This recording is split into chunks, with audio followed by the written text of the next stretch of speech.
Hi. So, what this well, to be honest, basically, I'm bored out of my mind, and I happened to peruse Aziraphale's bookshelf the other day, and I came across this thing, which is, to put it mildly, weird. Very, very weird. So, this book is called Good Omens. Was written by two fellas called Terry Pratchett and Neil Gaiman. No idea who these guys are. And apparently, it's about me, and Angel, and a bunch of other people. What this means is that apparently these two gentlemen have written down what happened to me and Angel a couple of months ago, and it's a book that people have read. I have no idea how they've done this, and I have no idea how many people have read this, but, you know, we got time, we're in quarantine, we all got nothing to do, and Angel keeps telling me I ought to read more books, so here we are. So what I'm going to do is, I'm going to read this, and I'm going to judge harshly how accurate this book actually is in its depiction of myself and, you know, also Angel and all these other people. And I just want to find out why the hell this book was written, and I haven't heard about this before. So let's go.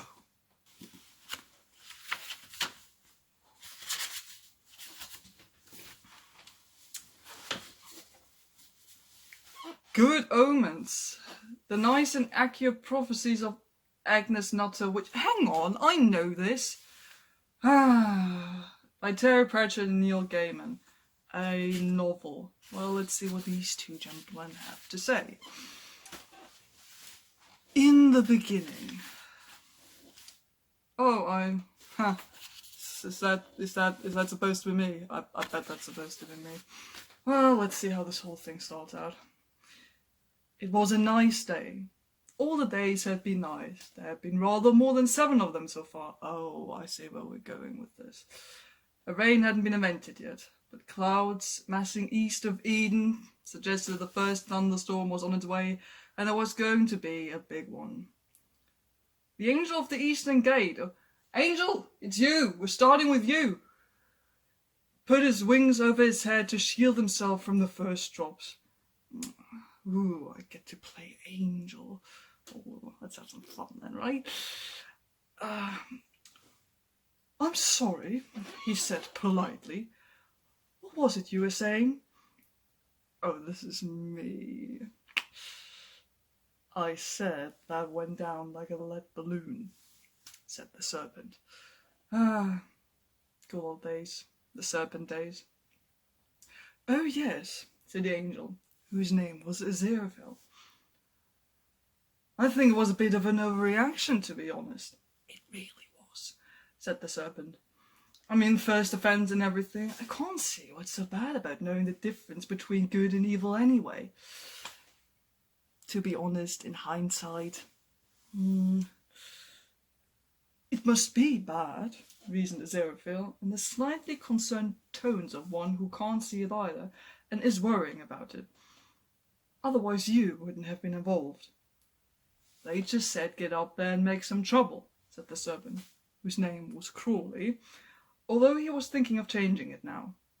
Crowley, he decided, was not him. It really wasn't. It just wasn't. It was time for not only a name change, but for an image change. It just Crowley didn't work. It just didn't work. Yes, but you are a demon. I'm not sure if it's actually possible for you to do good, said Aziraphale. It's down to your basic, nature. Nothing personal, you understand? Of course it's nothing personal. You've got to admit, it's a bit of a pantomime, though, said Crowley. I mean, pointing out the tree and saying, don't touch, in big letters.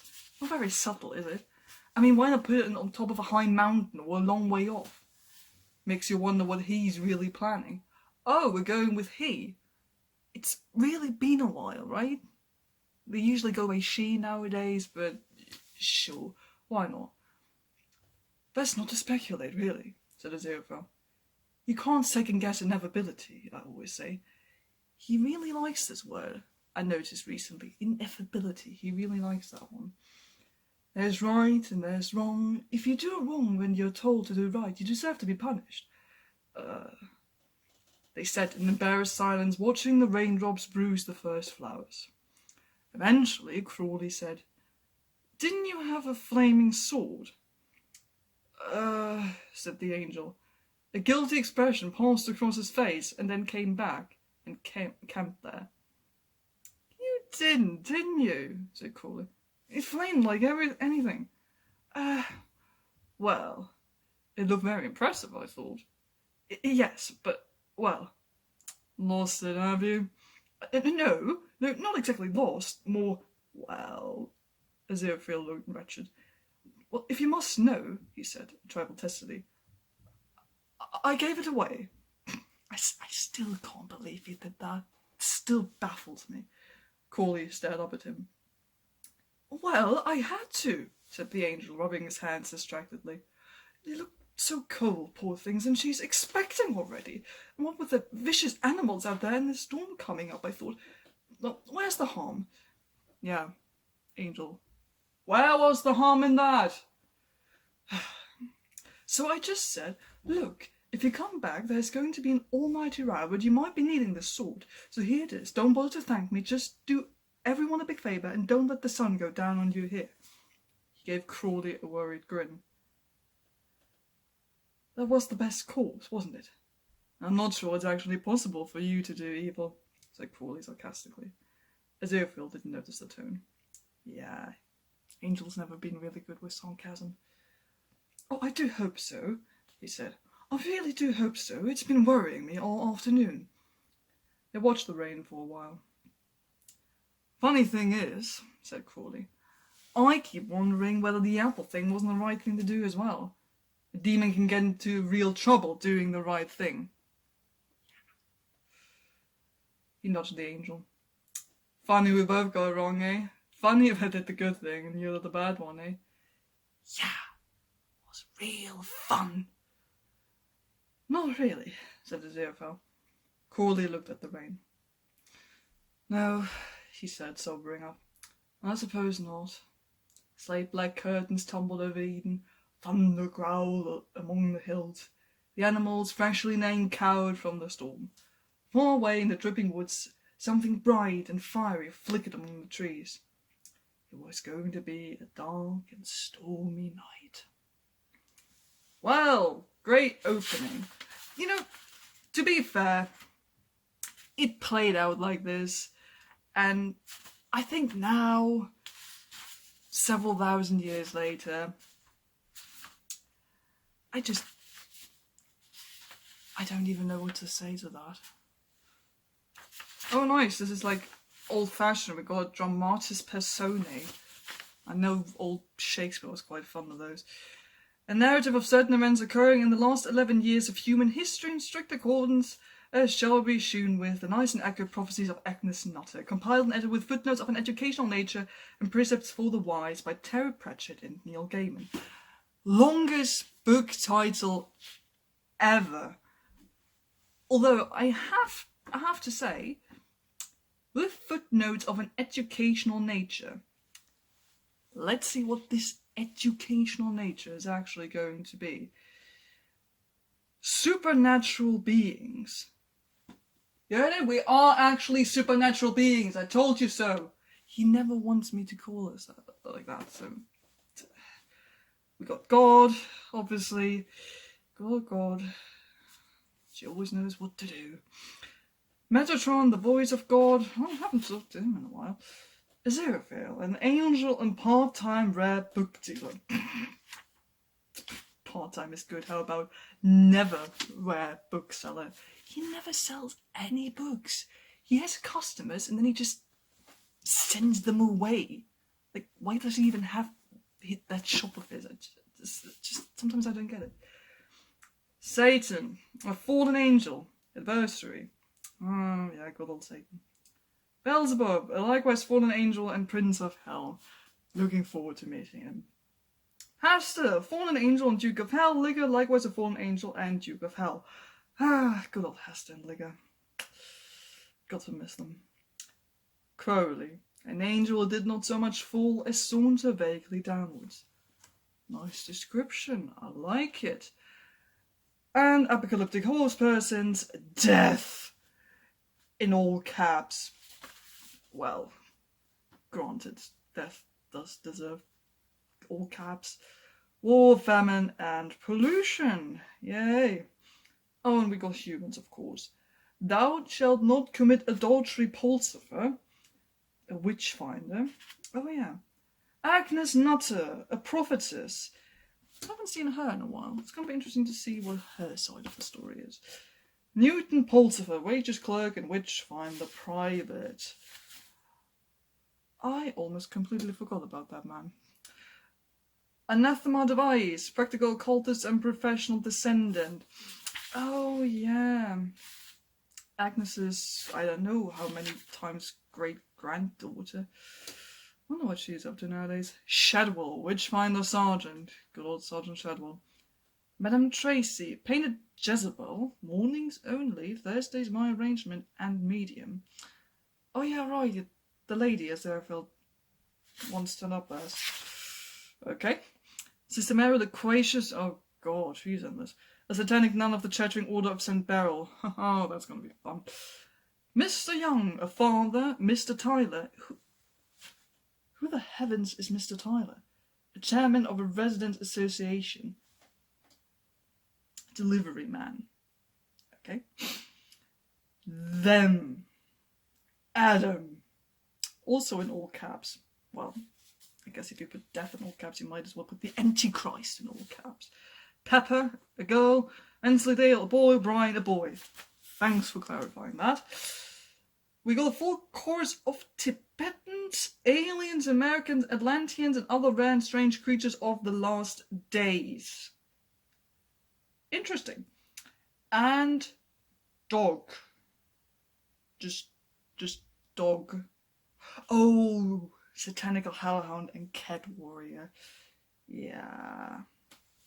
That dog was a bit of a problem back in the day. Okay, so here we go. 11 years ago. I mean, it's been longer now, but, you know. Okay, let's go. Current theories on the creation of the universe state that if it were created at all and didn't just start, as it were, unofficially, it came into being between 10 and 20,000 million years ago. By the same token, the Earth itself is generally supposed to be about 4,500 million years old. These dates are incorrect. Finally, someone says it. Thank you. Medieval Jewish scholars put the date of the creation at 3760 BC. Greek Orthodox theologians put creation as far back as 5508 BC. These suggestions are also incorrect. Archbishop James Ussher, 1580 to 1656, that name actually rings a bell, if I'm being honest, published Annalis Veteris et Novi Testamenti in 1654. I bet Angel has a copy of that somewhere, which suggested that the heaven and the earth were created in 4004 BC. One of its aides took the calculation further and was able to announce triumphantly that the earth was created on Sunday, the 21st of October, 4004 BC, at exactly 9 a.m, because God liked to get work done early in the morning while he was feeling fresh. Honestly, yeah, she's still like that. This too was incorrect, by almost a quarter of an hour, but I guess close enough. I mean, one of the few things humans do correctly. The whole business with the fossilized dinosaur skeletons was a joke that paleontologists haven't seen yet. Yeah, they still haven't understood that joke. I think this might take them a while. This proves two things. Firstly, that God moves in extremely mysterious, not to say circuitous ways. True, she does. God does not play dice with the universe. He plays an ineffable game of his own devising, which might be compared from the perspective of any of the other players, which, according to his footnote, means everybody, to being involved in an obscure and complex version of poker in a pitch-dark room with blank cards for infinite stakes, with a dealer who won't tell you the rules and who smiles all the time. This is surprisingly accurate, you know? Secondly, the Earth's a Libra. Well, that's important to know. Yeah, you got to know your horoscope. The astrological prediction for Libra in the Your Stars Today column of the Tadfield Advertiser. Tadfield. On the day this history begins, read as follows. Libra, 24th September to 23rd of October. You may be feeling run down and always in the same old daily round. Home and family matters are highlighted and are hanging fire. Avoid unnecessary risks. A friend is important to you. Shelve major decisions until the way ahead seems clear. You may be vulnerable to a stomach upset today, so avoid salads. Help could come from an unexpected quarter. This was perfectly correct on every count except for the bit about the salads. Oh, not the salad. I'm getting hungry. Oh, I think now we're starting properly. It wasn't a dark and stormy night. It should have been, but that's the weather for you. Yeah, true. The weather is just... I don't know what she thought about while creating the weather, but it's annoying. For every mad scientist who had a convenient thunderstorm just on the night his great work is finished and lying on the slab, there have been dozens who've sat around aimlessly under the peaceful stars while Igor clocks up the overtime. But don't let the fog, with rain later temperatures dropping to around 45 degrees, give anyone a false sense of security. Just because it's a mild night doesn't mean the dark forces aren't abroad. They're abroad all the time. They're everywhere. They always are. That's the whole point. True. 2 of them lurked in the ruined graveyard. Oh no, are we starting this with... Damn it. 2 shadowy figures, one hunched and squat, the other lean and menacing, both of them Olympic-grade lurkers. That's true. These 2 have always been good at lurking. If Bruce Springsteen had ever recorded Born to Lurk, these 2 would have been on the album cover. Good idea, actually. They had been lurking in the fog for an hour now, but they had been pacing themselves and could lurk for the rest of the night if necessary, with still enough sun and menace left for a final burst of lurking around dawn. Finally, after another 20 minutes, one of them said, "Oh God, bugger this for a lark, he should have been here hours ago." The speaker's name was Haster. He was the Duke of Hell. Great. Many phenomena, wars, plagues, sudden audits, have been advanced as evidence for the hidden hand of Satan in the affairs of men. But whenever students of demonology get together, the M25 London, one of my finest works, if you ask me, all the motorway is generally agreed to be among the top contenders for Exhibit A. When they go wrong, of course, is assuming that the wretched road is evil simply because of the incredible carnage and frustration it engenders every day. In fact, very few people on the face of the planet know that the very shape of the M25 forms the sigil Odegra in the language of the Black Priest of ancient Mu and means "Hail the great beast, devourer of worlds." Finally, someone gets it. Thank you.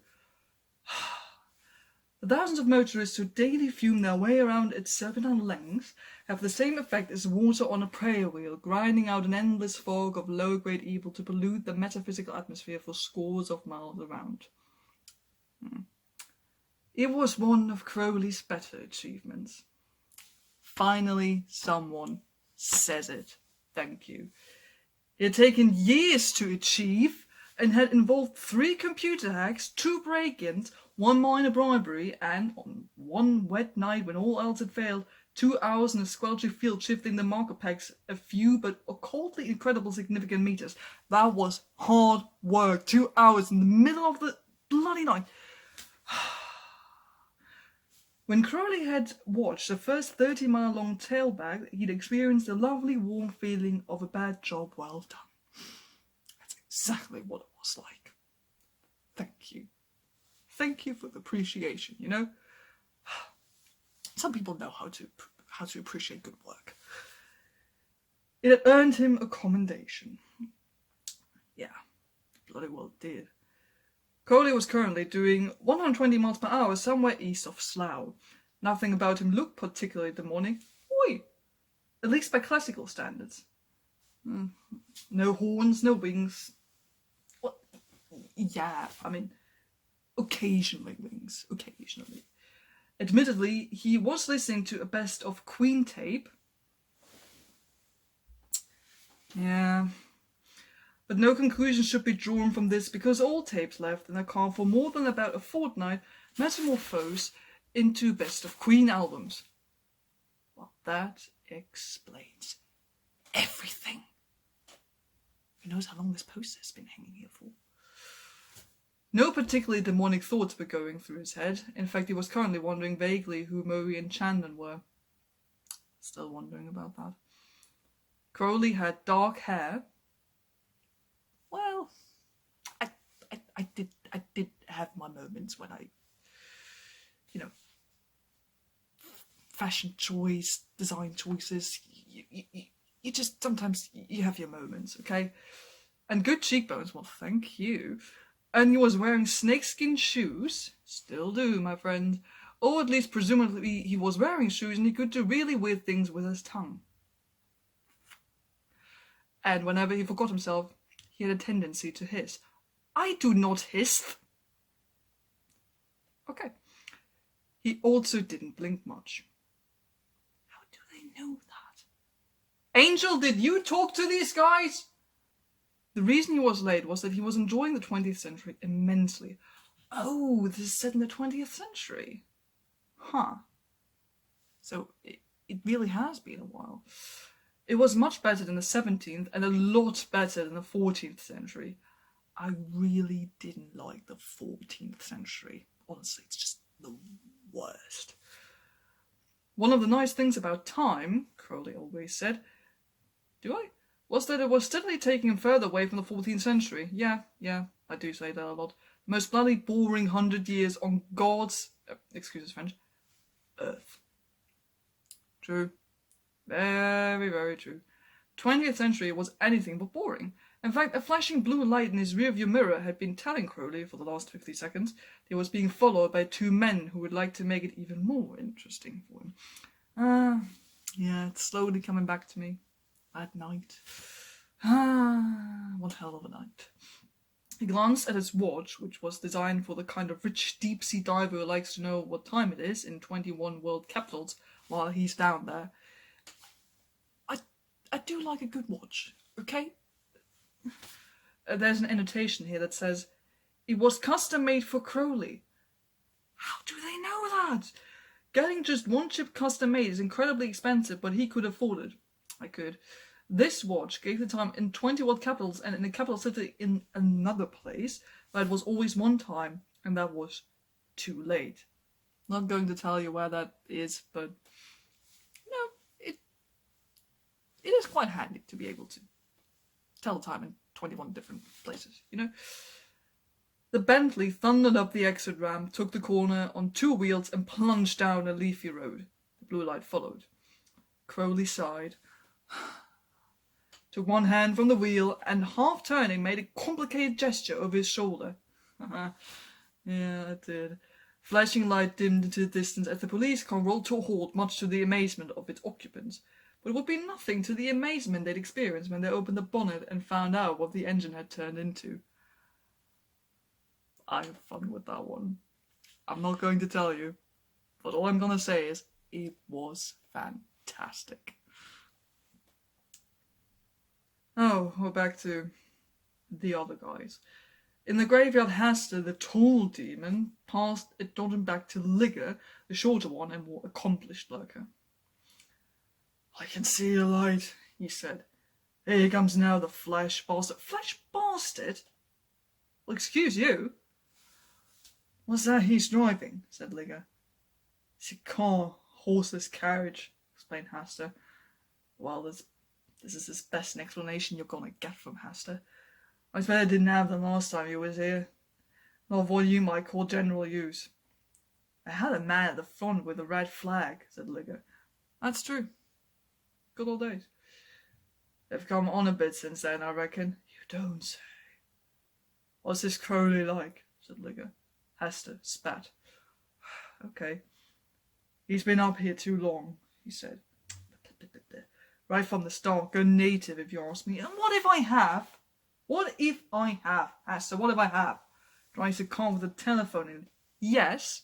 And look where we are now. Everyone drives a car with a phone in it, so there you go. Ligger pondered this. Like most demons, he had a very limited grasp of technology, except me. And so he was just about to say something like, I bet it needs a lot of wire, when the Bentley rolled to a halt at the cemetery gate. And he wears sunglasses, sneered Hester, even when you don't need to. Yeah, I mean, have you looked at my face with these glasses? He raised his voice. All hail Satan, he said. All hail Satan, Ligger echoed. Hi, said Crowley, giving them a little wave. Sorry I'm late, but you know how it is on the A40 at Denham, and then I tried to cut up towards Chorley Wood, and then... Now we aren't all here, said Hester meaningfully. We must recount the deeds of the day.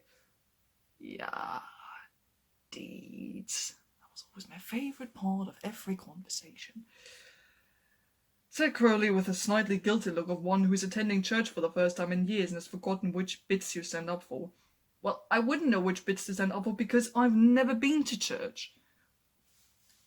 Not quite true, I know, but cut me some slack. Hester cleared his throat. I have tempted a priest, he said. Oh, he was so proud of that one. As he walked down the street and saw the pretty girls in the sun, it put doubt into his mind. He would have been a saint, but within a decade we shall have him. Nice one, said Crowley helpfully. I have corrupted a politician, said Ligger. I'll let him think a tiny bribe would not hurt. Within a year we shall have him. They both looked expectantly at Crowley, who gave them a big smile. You'll like this, he said. His smile became even wider and more conspiratorial. I tied up every portable telephone system in central London for 45 minutes at lunchtime, he said. That was hard work. I'm still proud of that, by the way. There was silence, except for the distant swishing of cars. Yes, said Hester. And then what? Look, it wasn't easy, said Crowley. That's all, said Ligger. Look, people, exactly what has that done to secure souls for our master? Said Hester. Crowley pulled himself together. They just never understood me. They just never knew how to appreciate good demonic work, honestly. What could he tell them? That 20,000 people got bloody furious? That you could hear the arteries changing shut all across the city? And that then they went back and took it out on their secretaries or traffic wardens or whatever, and they took it out on other people, in all kinds of addictive little ways, and here was the good bit, they thought out themselves. Exactly. For the rest of the day, the knock-on effects were incalculable. Thousands and thousands of souls all got a faint pattern of tarnish, and you hardly had to lift a finger. But you couldn't tell that to demons like Hester and Ligger. Exactly. You just don't get it. 14th century minds, the lot of them. Exactly, thank you. Spending years picking away at one soul. Admittedly, it was craftsmanship. Nah. But you had to think differently these days. Exactly. Not big, but wide. With 5 billion people, and even more now, in the world, you couldn't pick the buggers off one by one anymore. You had to spread your effort. But demons like Ligger and Hester wouldn't understand. They'd never thought of Welsh language television, for example. Apparently, Angel is quite fond of Welsh language television for some reason. I don't know why. Or value-added tax, or Manchester. You've been particularly pleased with Manchester, yeah. I still love Manchester. Great city. The powers that be seem to be satisfied, he said. Times are changing, so what's up?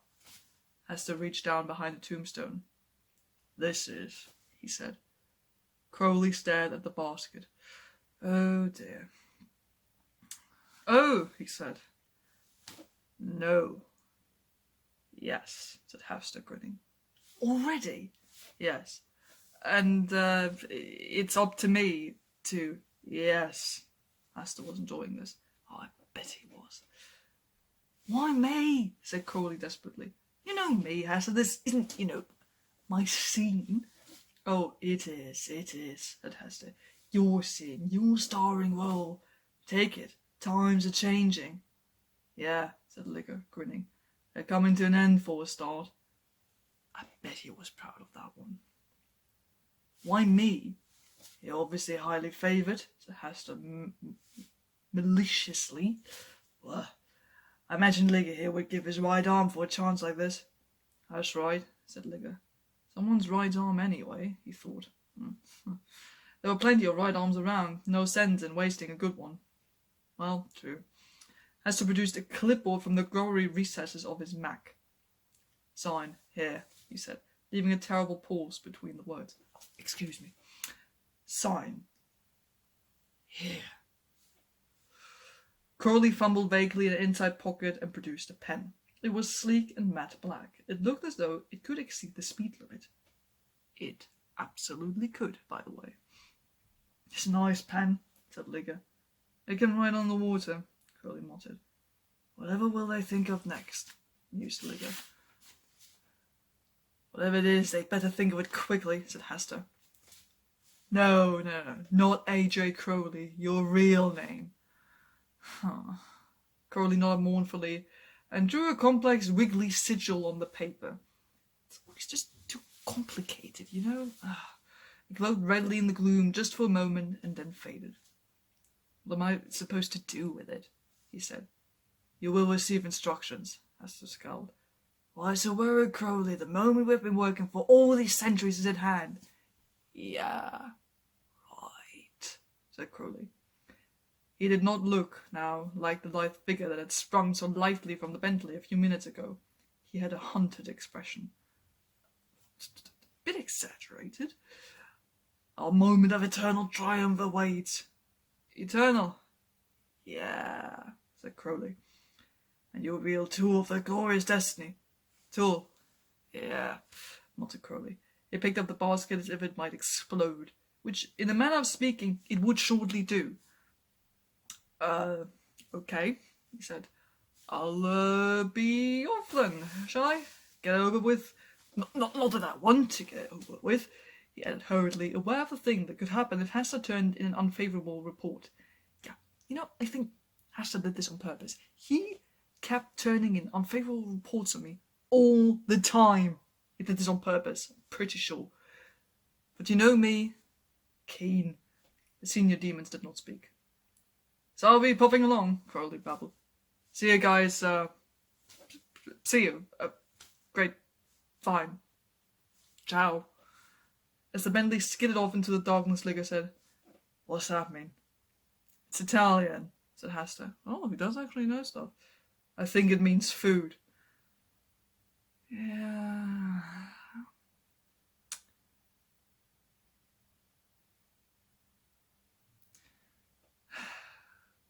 Funny thing to say then, Licker stared at the retreating taillights. You trust him, he said. No, said Hester. Right, said Licker.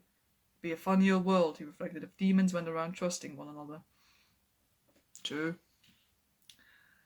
Crowley, somewhere west of Amersham, hurtled through the night, snatched a tape at random, and tried to wrestle it out of its brittle plastic box while staying on the road. Luckily, nowadays you just push a button, or don't even do that, and the music just switches on. It's nice. The glare of a headlight proclaimed it to be Vivaldi's Four Seasons. Soothing music. That's what he needed. He ramped it into the Blaupunkt. Oh shit. Why now? Why me? He muttered, as the familiar strains of Queen washed over him. 'Cause that's just how it works. And suddenly, Freddie Mercury was speaking to him. Weirdest experience ever. As much as I like that man, but that was weird. Because you've earned it, Crowley. Crowley blessed under his breath.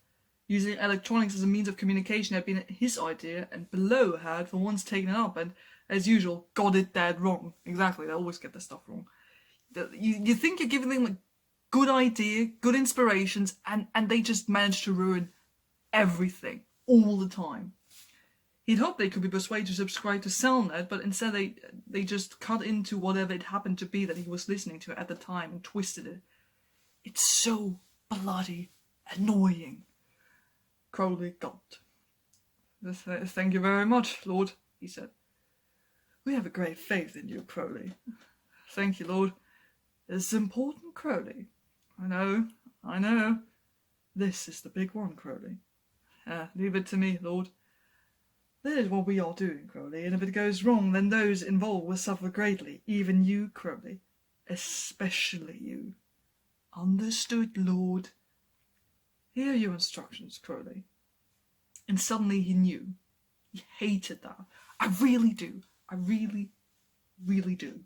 They could just as easily have told him they didn't suddenly have to drop chilly knowledge straight into his brain. Yeah. You know, occasionally I still sometimes get these flashes in my head. Annoying. So bloody annoying. I wish they would stop doing that. He had to drive to a certain hospital. I'll be there in 5 minutes, Lord, no problem. Good. And then there's the operatic bit in Bohemian Rhapsody. I'm not gonna do that. You all know this song. You all know it. Crowley thumped the wheel. Everything had been going so well, he'd had it really on his thumb these few centuries. That's how it goes. You think you're on top of the world and suddenly they spring Armageddon on you. Exactly. Great War, the last battle, heaven versus hell. 3 rounds, 1 fall, no submission. And that be that. No more world. That's what the end of the world meant. No more world, just endless heaven, or depending on who won, endless hell. Crowley didn't know which was worse. I don't even want to imagine which one is worse.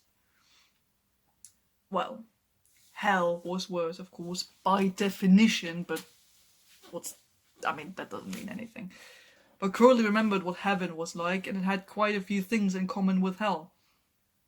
Yeah, true. If I hear the stuff Angel is telling me sometimes, no.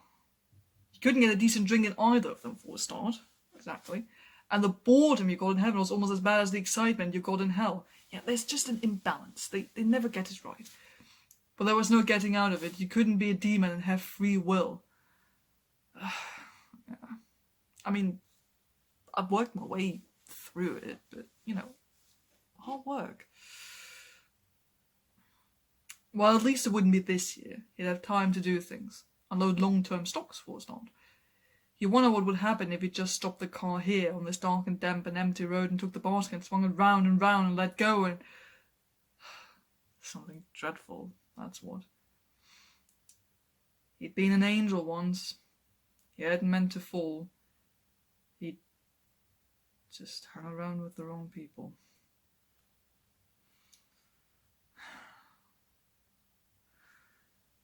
The Bentley plunged on through the darkness, its fuel gauge pointing to 0. It had pointed to 0 for more than 60 years now. It still does, by the way. It wasn't all bad, being a demon. You didn't have to buy petrol, for one thing. Yeah, it's nice. The only time Crowley bought petrol was once in 1967 to get the free James Bond bullet hole and the windscreen transfer, which he rather fancied at the time. I still do, to be honest. On the back seat, the thing in the basket began to cry, the air raid siren wail of the newly born. High, wordless, and old. It was quite a nice hospital, thought Mr. Young. It would have been quiet too if it wasn't for the nuns. He quite liked nuns. Not that he was left-footer or anything like that. No, when it came to avoiding going to church he stolidly avoided going to was St. Cecil and All Angels. No nonsense of COV, and he wouldn't have dreamed of avoiding going to any other. If possible, you should always avoid going to church. Remember that. All the others had the wrong smell. Floor polish for the low, somewhat suspicious incense for the high. Deep in the leather armchair of his soul, Mr. Young knew that God got embarrassed at that sort of thing. She does.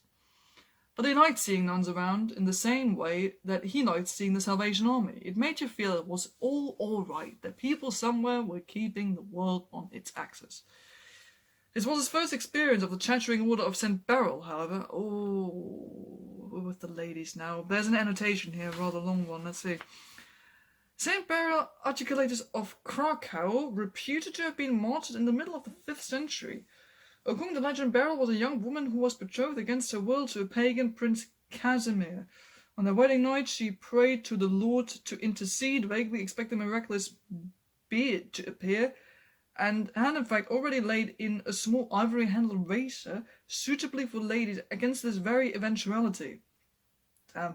Instead, the Lord granted Beryl the miraculous ability to chatter continually about whatever was on her mind, however inconsequential, without pause for breath or food. Lord, why? Just why? Did you not have a better idea? According to one version of the legend, Beryl was strangled by Prince Casimir 3 weeks after the wedding, with their marriage still unconsummated. She died a virgin and a martyr, chattering to the end. According to another version of the legend, Casimir bought himself a set of earplugs, and she died in bed with him at the age of 62. Well, which one is more likely? Let's be honest. The Chattering Order of St. Beryl is under a vow to emulate St. Beryl at all times except on Tuesday afternoons for half an hour, when nuns are permitted to shut up, and if they wish, to play table tennis. I wish they would do that more often. Deirdre had run across them while being involved in one of her causes, possibly the one involving lots of unpleasant South Americans fighting other unpleasant South Americans, and the priest egging them on instead of getting on with proper priestly concerns like organising the church cleaning rota. The point was, nuns should be quiet.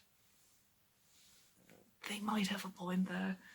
They were the right shape for it, like those pointy things you got in those chambers. Miss Young was vaguely aware your hive got tested in. They shouldn't be, well, chattering all the time. He filled his pipe with tobacco. Well, they called tobacco. It wasn't what he thought of as tobacco. It wasn't the tobacco you used to get, and wondered reflectively what would happen if you asked a nun where the gents was. Probably the Pope sent you a sharp note or something. He shifted his position awkwardly and glanced at his watch. One thing, though, at least nuns had put their foot down about him being present at the birth. Deirdre had been all for it. She'd been reading things again. Oh, she's just like Angel. One kid already, and suddenly she's declaring that this confinement was going to be the most joyous and sharing experience 2 human beings could have. That's what came of letting her order her own newspapers. Mr. Young distrusted papers whose inner pages had names like Lifestyle or Options. He's probably right to distrust them. While he hadn't got anything against joyous sharing experiences were fine by him. The world probably needed more joyous sharing experiences. Kinda. But it made it abundantly clear that this was one joyous sharing experience Deirdre could have by herself. And the nuns had agreed. They saw no reason for the father to be involved in the proceedings. When you thought about it, Mr. Young mused, they probably saw no reason why the father should be involved anywhere.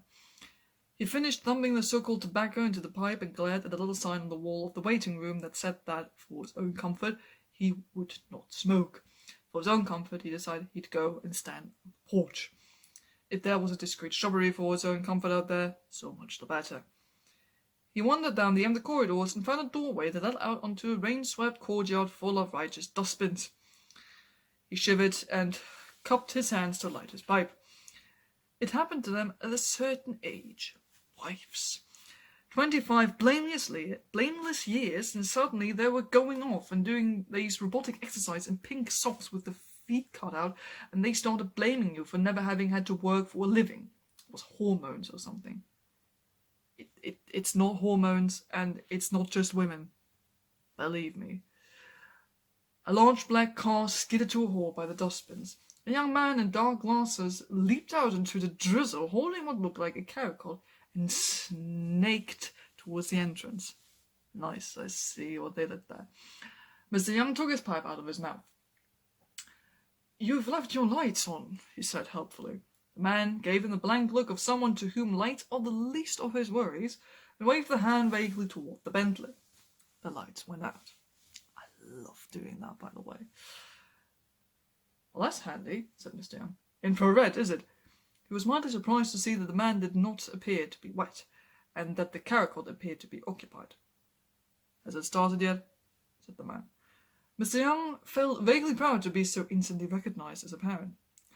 "Yes," he said. "They made me go out," he added thankfully. "Already? Any idea how long we've got?" "We," Mr. Young noted, obviously a doctor with views about co-parenting.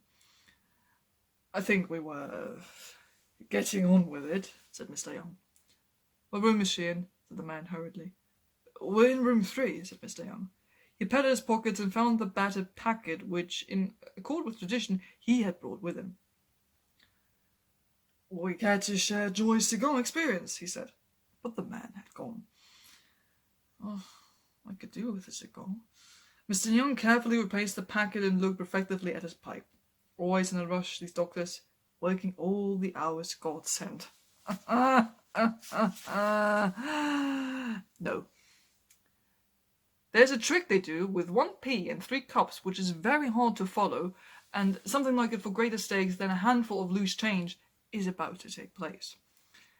Oh, great, someone is finally going to tell me how all of this just became an absolute fiasco. Great, someone's finally telling me. The text will be slowed down to allow the sleight of hand to be followed. Okay, good, thank you. Let's read on. Mrs. Deirdre Young is giving birth in delivery room 3. She is having a golden-haired male baby we will call Baby A. The wife of the American cultural attaché, Mrs. Harriet Dowling, is giving birth in delivery room 4. She is having a golden-haired male baby we will call Baby B. Sister Mary Loquacious, she was involved. No wonder. Has been a devout Satanist since birth. She went to Sabbath school as a child and won black stars for handwriting and liver. When she was taught to join the chattering order, she went obediently, having a natural talent in that direction, and, in any case, knowing that she would be among friends. She would be quite bright if she was ever put in a position to find out, but long ago found that being a scatterbrain, as she put it, that's one way of putting it, gave you an easier journey through life. Currently, she's being handed a golden-haired male baby who called the adversary, destroyer of kings, angel of the bottomless pit, great beast that is called dragon, prince of this world, father of lies, spawn of Satan, and lord of darkness. Hell has never been good with names, admittedly. Watch carefully, round and round they go. Is that him? Said Sister Mary, staring at the baby. Only I expected funny eyes, red or green, or teensy-weensy little hoofykins, or a whittle tail. She turned him around as she spoke. No horns either. The devil's child looked ominously normal. Yes, that's him, said Crowley. Fancy me holding the Antichrist, said Sister Mary, and bathing the Antichrist and counting his little toesy-woesies. She was now addressing the child directly, lost in some world of her own. Crowley waved a hand in front of her wimple. Hello? Hello, Sister Mary. Oh, sorry, sir. He's a little sweetheart, though. Does he look like his daddy? I bet he does. Does he look like his daddy when he gets... Oh, God. No, said Crowley firmly. And now I should get up to the delivery rooms if I were you. Will he remember when he grows up, do you think? Said Sister Mary wistfully, sliding down the corridor. Pray that he doesn't, said Crowley, and fled. Sister Mary headed through the nighttime hospital with the adversary, destroyer of kings, angel of the bottomless pit, great beast that is called dragon, prince of this world, father of light, spawn of Satan, lord of darkness, safely in her arms. She found a bassinet and hid him down in it. He gurgled. She gave him a tickle. A matronly head appeared around the door. It said, Sister Mary, what are you doing here? Shouldn't you be on duty in room 4? Master Crowley said, just glide along, there's a good nun. Have you seen the husband anyway? He's not in the waiting room. I've only seen Master Crowley, and he told me... I'm sure he did, said Sister Grace Voluble firmly. I suppose I'd better go and look for the wretched man. Come in and keep an eye on her, will you? She's a bit woozy, but the baby's fine. Sister Grace paused. Why are you winking? Is there something wrong with your eye? You know, Sister Mary hissed archly. The babies, the exchange. Of course, in good time. But we can't have the father wandering around, can we? Said Sister Grace. No telling what he might see, so just wait here and mind the baby. There's a dear. She sailed off down the polished corridor. Sister Mary, reeling a bassinet, entered the delivery room. It was all so easy up to this point. What went wrong? Mrs. Young was more than woozy. She was fast asleep, with the look of determined self-satisfaction of someone who knows that other people are going to have to do the running round for once. Baby A was asleep beside her, weighed and name-tagged. Sister Mary, who had been brought up to be helpful, removed the name-tag, copied it out, and attached duplicate to the baby in her care.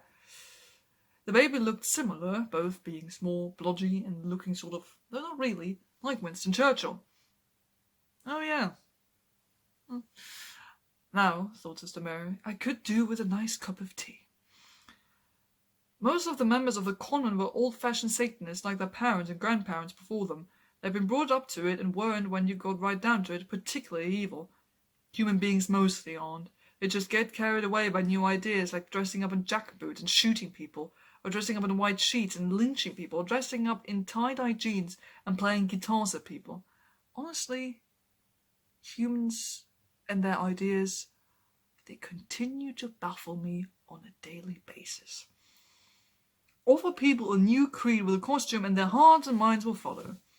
Anyway, being brought up as a Satanist tended to take the edge of it. It was something you did on Saturday nights, and the rest of the time you simply got on with life as best you could, just like everyone else. Besides, Sister Mary was a nurse, and nurses, whatever their creed, are primarily nurses, which had a lot to do with wearing your watch upside down, keeping calm in emergencies, and dying for a cup of tea. She hoped someone would come soon. She'd done the important bit, now she wanted her tea. And now everything's gonna go wrong. It may help to understand human affairs to be clear that most of the great triumphs and tragedies of history are caused not by people being fundamentally good or fundamentally bad, but by people being fundamentally people, aka stupid. There was a knock on the door. She opened it. Has it happened yet? Asked Mr. Young. I'm the father, the husband, whatever, both. Sister Mary had expected the American cultural attaché to look like Blake Carrington or G.R. Ewing. Mr. Young didn't look like any American she'd ever seen on television, except possibly for the avuncular sheriff in the better class of murder mystery. And there's an annotation that says, with a little old lady as the sleuth and no car chases unless they're done very slowly. He was something of a disappointment. She didn't think much of his cardigan either. Oh, I see what's happening. She swallowed her disappointment. Oh, yes, she said. Congratulations, your lady wife's asleep, poor pet. Mr. Young looked over her shoulder. Twins, he said. Reached for his pipe. He stopped reaching for his pipe, he reached for it again. Twins, no one said anything about twins. Oh, no, said Sister Mary hurriedly. This one's yours, the other one's, someone else's. Just looking after them till Sister Grace gets back. No, she reiterated, pointing to the adversary, destroyer of kings, angel of the bottomless pit, great beast that is called dragon, prince of this world, father of life, spawn of Satan, and lord of darkness. This one's definitely yours, from top of his head to tips of his hoofy-woofies, which he hasn't got, she added hastily. Mr. Young peered down. Ah, yes, he said doubtfully. It looks like my side of the family. Present and correct, is he? Oh, yes, said Sister Mary. He's a very normal child, she added. Very, very normal. Very, very normal. Remember that. The Antichrist is very, very normal. There was a pause. They stared at the sleeping baby. You don't have much of an accent, said Sister Mary. Have you been over here long? About 10 years, said Mr. Young, mildly puzzled. The job moved, you see, and I had to move with it. It must be a very exciting job, I've always thought, said Sister Mary. This lady's obviously not doing a whole lot of thinking. Mr. Young looked gratified. Not everyone appreciated the more stimulating aspect of cost accountancy. I expect it was very different where you were before, Sister Mary went on. I suppose so, said Mr. Young, who'd never really thought about it. Lutton, as far as he could remember, was pretty much like Tadfield. The same sort of hedges between your house and the railway station. The same sort of people. Taller buildings, for one thing, said Sister Mary desperately. Mr. Young stared at her. The only one who could think of was the Alliance and Leicester offices. And I expect you go to a lot of garden parties, said the nun. He was on firmer grounds here. Deirdre was very keen on that sort of thing. Who cares? Lots, he said with feeling. Deirdre makes jam for them, you know, and I normally have to help with the white elephant. This was an aspect of Buckingham Palace society that had never occurred to Sister Mary, although the pachyderm fitted right in. I expect they're the tribute, she said. I read where these form pretending to give all sorts of things. I'm sorry. I'm a big fan of the royal family, you know. So am I, said Mr. Young, leaping gratefully onto this new ice floe in the bewildering stream of consciousness. Yes, you knew where you were with the royals. Proper ones, of course, who pulled their weight in the hand-waving and bridge-opening department.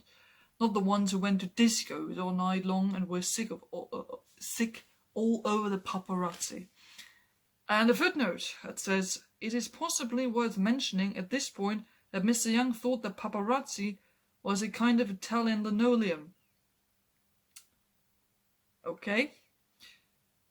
That's nice, said Sister Mary. I thought you people weren't too keen on them, what with revoluting and throwing all those tea sets into the river. She chatted on, encouraged by the order's instructions that members should always say what was on their mind. Mr. Young was out of his depth and too tired now to worry about it very much. The religious life probably made people a little odd. It really does. He wished Mrs. Young would wake up. One of the words in Sister Mary's wittering struck a hopeful chord in his mind. Would there be any possibility of me possibly being able to have a cup of tea, perhaps? He ventured. Oh my, said Sister Mary, hand flying to her mouth. Whatever am I thinking of? Mr. Young made no comment. I see to it right away, she said. Are you sure you don't want coffee, though? There's one of those vendable machines on the next floor. Tea, please, said Mr. Young. My word, you really have gone native, haven't you? Said Sister Mary gaily as she bustled out. Mr. Young, left alone with one sleeping wife and two sleeping babies, sagged onto a chair. Yes, it must be all that getting up early and kneeling and so on. Good people, of course, but not entirely composed matters. He'd seen a Ken Russell film once. There had been nuns in it. There didn't seem to be any of that sort of thing going on, but no smoke without fire, and so on. He sighed. It was then that baby A woke and settled down to a really good wail. Mr. Young hadn't had to quiet a screaming baby for years. He'd never been much good at it to start with. He'd always respected Sir Winston Churchill, and patting small versions of him on the bottom had always seemed ungracious. Welcome to the world, he said wearily. You will get used to it after a while. After a long while. It's been over 6,000 years for me, and honestly, I'm still having a hard time occasionally. The baby shut its mouth and glared at him as if he were a reckless... Who put this word in there? Let's skip it. Sister Mary chose that moment to come in with the tea. Satanist or not, she'd also found a plate and arranged some iced biscuits on it. They were the sort you only ever get at the bottom of certain tea time assortments. Mr. Young's was the same pink as a surgical appliance and had a snowman picked out on it in white icing. Cute. I don't expect you normally have these, she said. They're what you call cookies. We call them biscuits. Mr. Young had just opened his mouth to explain that, yes, so did he, and so did people even in Lutzen, when another nun rushed in, breathless. She looked at Sister Mary, realized that Mr. Young had never seen the inside of a pentagram, and confined herself to pointing at baby A and winking. Sister Mary nodded and winked back. The nun wheeled the baby out. As methods of human communication go, a wink is quite versatile. You can say a lot with a wink.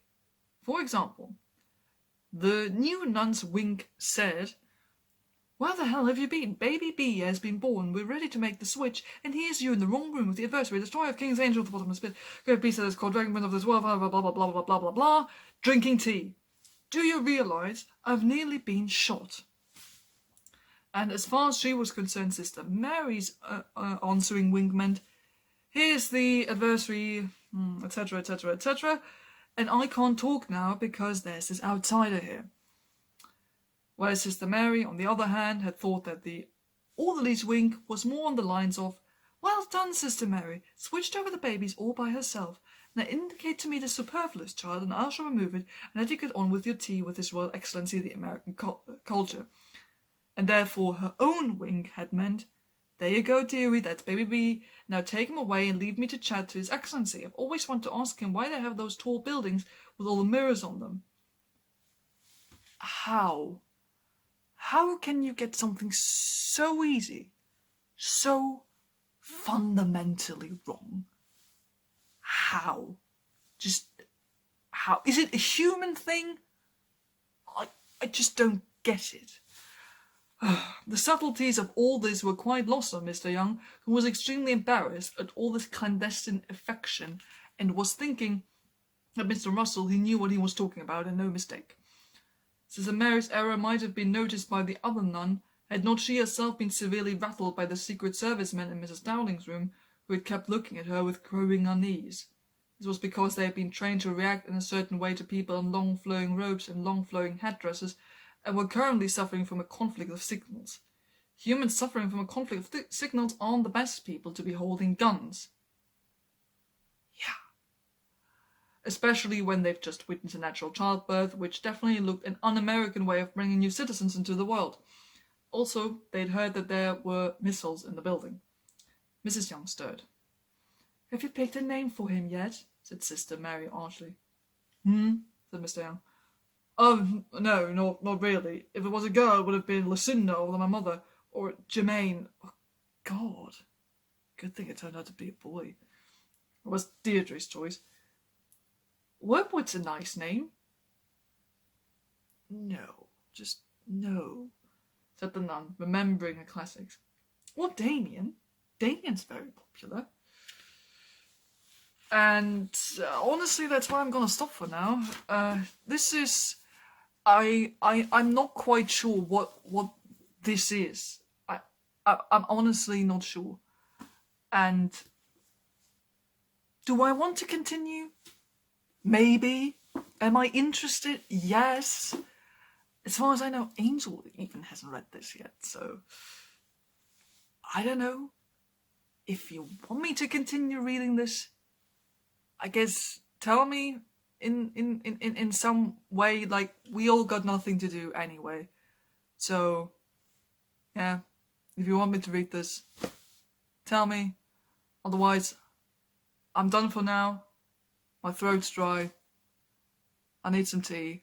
And then I'm gonna go to bed for, I don't know, maybe a year or two. Bye.